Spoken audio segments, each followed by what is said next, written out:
peak kasi ng Maria Clara at Ibarra, medyo parang na-culture shock ako kasi medyo unti-unti pa lang naman tayong nakakabawi from the pandemic noon. Yeah. So, pag ganun agad yung reception ng mga tao sa'yo, matapos mong ma-lock in sa bahay Actually, ng isa, yes. 2 taon, culture shock ka na parang, ay, may pakialam yung mga tao sa akin, ganyan. So, nandiyo na-overwhelm ako, ganyan. Tapos, medyo maraming nangyari since then, ang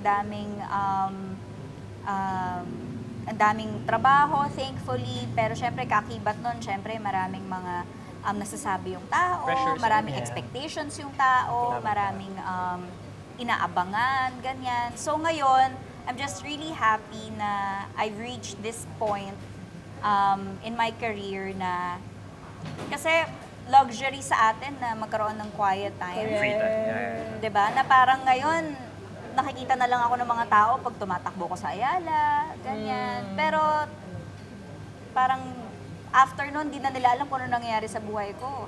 Unlike before, lahat naka-video, lahat alam kung nasan ako, lahat inaabangan, nasan si Barbie, ganito, ganyan, ganyan. May nakakapag-picture sa akin sa kung saang lugar. So ngayon, mas ini-enjoy ko yung privacy, yung quiet time ko.